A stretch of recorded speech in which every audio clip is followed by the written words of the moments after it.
එහෙනම් මම හිතනවා හොඳ ශක්තියක් මේ වෙලාවේ තියෙනවා ඉන්න පිරිස අතර. මෙන්න මේ පොඩි ක්‍රියාදාමයට අපි ගිහිල්ලා මැද හරිය තව ටිකක් මේක විස්තර කරගමු. right. ඔක්කොම හොඳට කොන්ද කෙලින් කරලා ඉන්න තැන වාඩි වෙන්න. ඉන්න තැන කොන්ද කෙලින් කරගෙන ඉන්න. මං කිව්වනේ දැන් අපේ කුහර තුනක් තියෙනවා කියලා. මොකද මේක ප්‍රැක්ටිකල් යම්.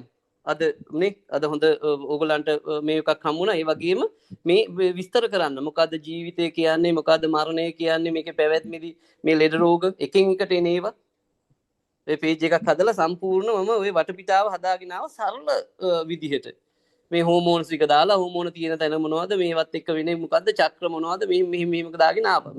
මේක වටපිටාවෙන් හදනවා. එතකොට කොහෙන් හරි දැනුම අරගෙන ඔය පින තියෙන එවුන් ටික ඉස්සල්ලාම යයිනේ මේකේ හරිමාවත බලාගෙන. එතකොට අපි කරන්න තියෙන දේ තමයි එහෙනම් ඉස්සල්ලා වාඩි වෙන්න. වාඩි වෙලා හොඳට ඇස් දෙක පියාගන්න. තමන් ඉන්න තැන ඉඳගෙන. සාමාන්‍ය ශ්වසනය ටිකක් කරන්න. මම අද මේකේ තියෙන සවුන්ඩ් තෙරපි එක දෙන ඒවා මේවා තියෙනවා. දැන් මේක ප්‍රැක්ටිස් එකේ තින්න අය ඉන්න නිසා ඔන්න මනස සැහැල්ලු කරගත්තා, ශරීරය සැහැල්ලු කරගත්තා.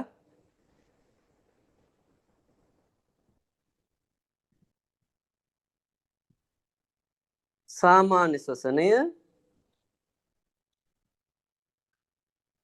ඔය තියෙන්නේ අපේ ඇඟේ සාමාන්‍ය විදියට ගලන හුස්ම රොද. ආන පාන, ආස්වාස ප්‍රාස්වාස. හොඳට ඕක දිහා බලන්න. මේ විදියට මයන්න අතෑරිච්ච කෙනෙක් ඉන්නවනම් ආපහු රෙකෝඩින් එකේදී රෙකෝඩින් එක අරගෙන බලන්න. ආස්වාසි ටිකක් ගත්තා, ප්‍රාස්වාසි ටිකක් ගත්තා. ටිකයි ලොකුවට අරගෙන බඩ පුම්බගෙන දඟලන්න එපා දැන්. සාමාන්‍ය ශ්වසනය. සාමාන්‍ය ශ්වසනය කියන්නේ නිින්දදී හම්බෙන ශ්වසනය. මේක හරියට පැහැදිලිව ඇහෙනවා නම් ඇඟහරු ලෝකේ ඉඳන් හරි ප්‍රැක්ටිස් කරන්න පුළුවන්. රෙකෝඩින් එක තියෙනවා අඩුපාඩු ඒකෙදි හදාගන්න. ඔන්න අපිට හුස්ම වැටෙනවා දැන්. මනස සැහැල්ලු වෙනවා, ශරීරය සැහැල්ලු වෙනවා. ආපු ගියපු කරපු කියපු දේවල් අමතක කරන්න. දැන් හුස්මත් එක්ක අවධානයෙන් ඉන්න. හොඳට පහසුවෙන්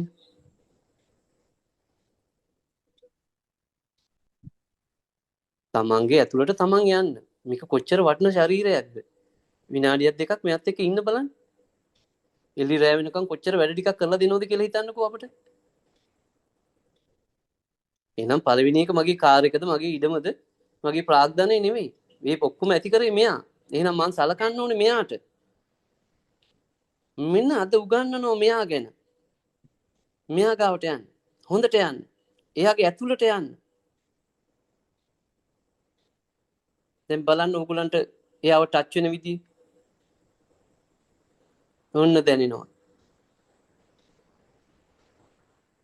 මං මේ කියන්න හදන්නේ ප්‍රාණ කියන්නේ මොකද්ද කියන එක. ඔන්න දැනෙනවා. තව දනවන්න. ගන්න ප්‍රමාණය, පිට කරන ප්‍රමාණය සාමාන්‍ය විදියට නිින්දෙදි ගන්න හුස්ම වගේ. අර ඇඳේ පෙරළුනාම යන්නේ. අන්න ඒ වගේ. මොනවා හරි කාට හරි ඇහෙන්නේ නැත්නම් අඩුපාඩු අපි ඉස්සරහට හදාගමු. රෙකෝඩින් එකේදී ඒ ටික හදාගන්න ඇහෙන ප්‍රමාණය අරගෙන ප්‍රැක්ටිස් කරන්න. මොකද මේකට උත්තර දෙන්න ගියොත් මට මේක කැඩෙන නිසා අපි රෙකෝඩින් එකේ නීට් කරගමු. ඉස්සරහට නීට් කරගමු. අද කැඩෙනවා, අර හෙට සිහිය යනවා, මෙහෙට යනවා. එහෙම අපි කතා කරමු ගෲප් එක ඇතුලේ.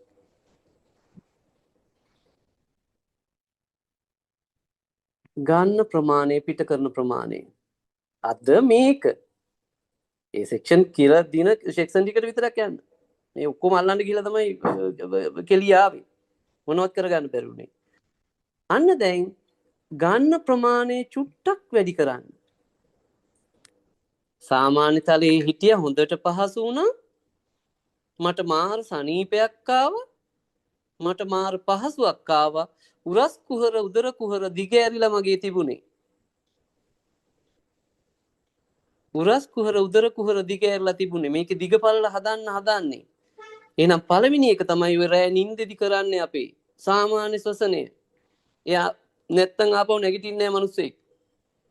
ඒක ඔටෝමැටිකලි නිින්ද හරහා දෙන නිසා ඊළඟ දවසේ වැඩ ටික කරගන්නවා. නිින්දක් නැති වුණොත් සොරි තමයි ජීවිතේ. අන්න ඒක. මේ කරන්නේ සිහියෙන් ඉඳන්. මේ ඉන්නේ යත් එක්ක. ආස්වාසය ප්‍රාස්වාසය.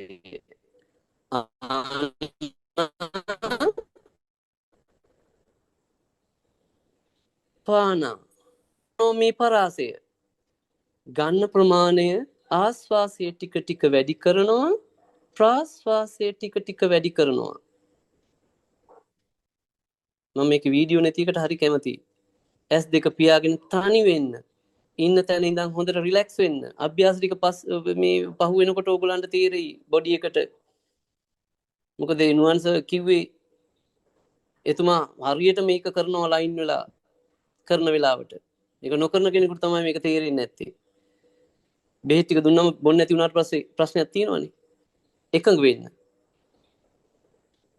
ගන්න ප්‍රමාණය පිට කරන ප්‍රමාණය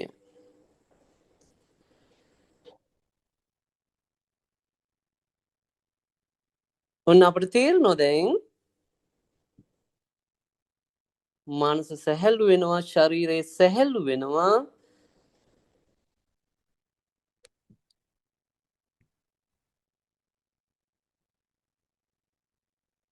ආස්වාස ප්‍රාස්වාස අපිට දැන් තේරෙනවා එකින් එකට ප්‍රාණ එකකට යන්න හදන්නේ අපි ප්‍රාණයකට යන්න හදන්නේ ගිහිල්ලා අපි ඔය ගන්න හුස්ම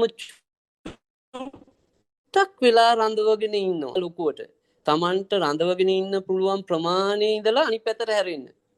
මොකද ක්ලාස් එකේදී ෆිසිකල් ක්ලාස් එකේදී වගේ ළඟ නැති නිසා එහෙම කරන්න එපා වග කියන්න බෑ.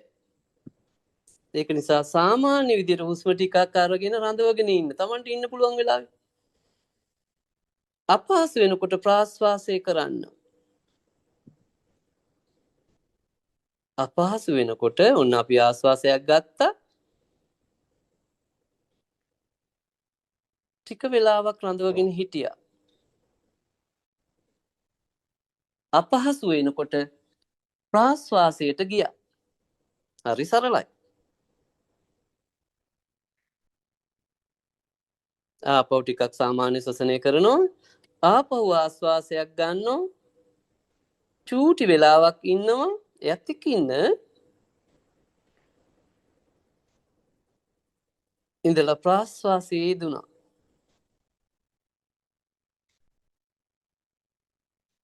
නැවතත් ගන්නවා. බලන්න ප්‍රාණ බිහි වෙන තාලේ. රඳවගෙන ඉන්නවා. දැන් තේරෙනවා Tamanට.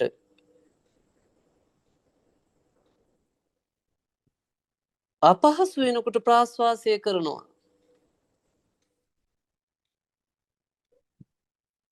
ඔන්න ක්‍රමානුකූලව ප්‍රාණ ගෙට ගෙවදිනවා. නැවතත් හුස්මක් ගන්නවා.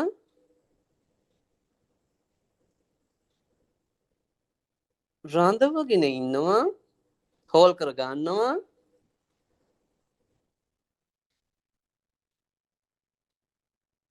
අපහසු වෙනකොට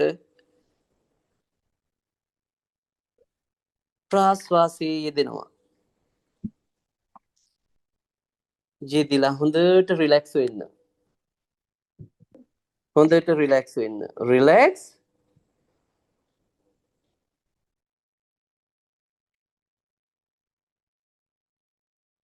හොඳට රිලැක්ස් වෙන්න. හොඳ පහසුවක් අත්විඳින්න. මේ බලන්න මේ ක්‍රියාවලිය දිහා සරලයි. ප්‍රාණ කිව්වේ පණ. එහෙනම් මේ ප්‍රාණ කියලා කියන්නේ අපි ගාව තියෙන ලොකුම වස්තුව. මම මේ කතාව දිගට ගලාගෙන ඇවිල්ලා එතන නැවතුයි මේ ටික දැන් කියන්න. ප්‍රාණ කියන්නේ පණ. එහෙනම් මේ පණ රැක ගන්න ඕනේ. මෙයා එන දවස තමයි අපිට ජීවේ එන දවස. මෙයා යන දවස තමයි අපි ඒකට කියනවා පණ ගියා කියලා. පණ ගියා කියලා කියන්නේ පණ නෑ. ඇස් දෙක තියෙනවා, කට තියෙනවා, නාසය තියෙනවා, හෘද වස්තුව තියෙනවා, වකුගඩු දෙක තියෙනවා, පෙනහළු තියෙනවා, මොලේ තියෙනවා. හැබැයි පණ නෑ. ප්‍රාණ නෑ. ඔන්න මහ කතාව. එහෙනම් මෙයා එහෙම ගියත් එකයි, අඩමානෙට ගියත් එකයි, අපේ තියෙන අවයව වලින් ඈතට යන්න මේ එනර්ජි එක මෙන්න මේ තියෙන ක්වොන්ටම් වලින් හොයාගෙන තියෙන මේ එනර්ජි එක මෙයා දුර්වල කරනවා. ඔයාට ලෙඩක් ඇවිල්ලා තියෙනවා නම් ඒකේ දුර්වල වීමක් විතරයි. ඒ ප්‍රාණය හදන්න තමයි පෙත්ත හදලා තියෙන්නේ. හැබැයි ඒක බොහොම දශම ගානකුයි දෙන්න පුළුවන්. කැලේ ඉන්න සත්තුන්ට හොඳට ප්‍රාණ තියෙනවා. ඒකයි ඒගොල්ලෝ නිරෝගී. කොටියා, වලහා, සිංහයා, අලියා, හාවා කැලේ ඉන්න උන් ටික ගෙදර ඉන්න උන් නෙවෙයි. නිරෝගී මොනවත් නෙමෙයි, ප්‍රාණත් එක්ක මේගොල්ලෝ ඉන්ටර්කනෙක්ට්. එහෙනම් උන් සත්තු උන් තිරසන්නු මේක 10 ගුණයක් තියෙන කෙනෙක් තමයි අපි. එතකොට මේ මොලේ ඒගොල්ලන්ට තියෙන සිහිය ප්‍රමාණයයි අපිට තියෙන සිහිය ප්‍රමාණයයි ඉස්සරහට අපි මැනලා කතා කරමු. ඒවට ඉස්සරහට යමු. ඒක නිසා දැන් මතක තියාගන්න. එහෙනම් මේ ප්‍රාණ අපිට නිකන් බලන්න මේ ප්‍රාණ රැස් කරන මහා පද්ධතියේ තියෙන ප්‍රධාන කෑලි දෙක තමයි පෙනහළු දෙක. මේ පෙනහළු දෙකේ තියෙන පටුවීම ඔකට කියනවා ඩයිඩල් එයා එක කියලා. මේක ඇතුලේ ඔය වඩදිය වාදිය වගේ වායු හුවමාරුවක් තියෙනවා. ඒක ඇතුලේ රැඳලා තියෙන වායු ප්‍රමාණය එක යා හුවමාරු වෙනවා. මිලිලීටර් 1200ක් විතර. එහෙනම් ප්‍රාණ කියලා කියන්නේ මෙන්න මේ දෙක ලොකු කරන ව්‍යායාම පද්ධතිය. ඒක අදට ඔහොම ඔළුවේ තියාගන්න. මේක ඇඟ පුරහා චක්‍ර 7 බේස් එකත් එක්කම දිගට දිග ඇරෙන එකක්. මූලාධාරයේ, ස්වාදිස්ථානයේ, මණිපූරයේ, අනාහතයේ, විසුද්ධිය.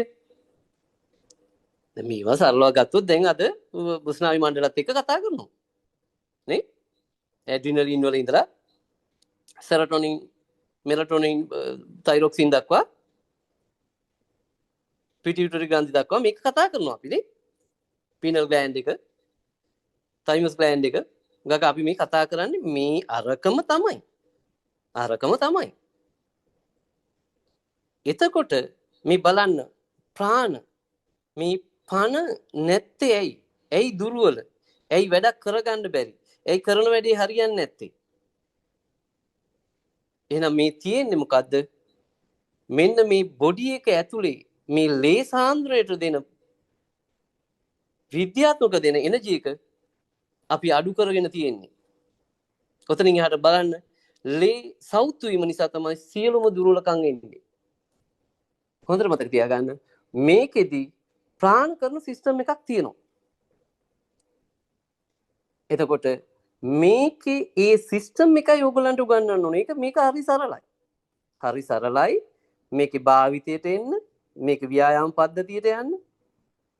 මොකද බුදුන් වහන්සේ පවා අභ්‍යාසය යෙදුණා. ඒ යෙදුනේ මොකටද? උන්වහන්සේට මේකෙම ඉන්න ඕනකම තිබුණා නම් ඔය අභ්‍යාසයක් කරන්න ඕනේ ඔය ට්‍රේනින් අවුරුදු 6 කෝස් එක ඕනේ. එහෙනම් උන්වහන්සේ මේක නොකානොබී ඉඳලානේ දුෂ්කර ක්‍රියා කරලා අරව මේව කර බැලුවේ මොකක්වත් නෙමෙයි. මේක එයත් හොයාගෙන අපටත් බෙදලා දුන්නා. ඉතින් අපි මේ දන්න ටික හංගන් ඉන්නව නම් අපි තරම් නරකයි තවත් නැහැ. ඉතින් මෙන්න මේක මෙතන ඉඳලා දිගාරින්නයි ප්ලෑන් එක තියෙන්නේ. ඒක නිසා හොඳට මතක තියාගන්න. එහෙනම් මෙන්න මේ ආස්වාස ප්‍රාස්වාස කඳ මේ උරස් කුහර උදර කුහර හරහා යන පිළිවෙල අද ඉඳලා උගන්වනවා. ඔන්න පළවෙනි පිළිවෙල.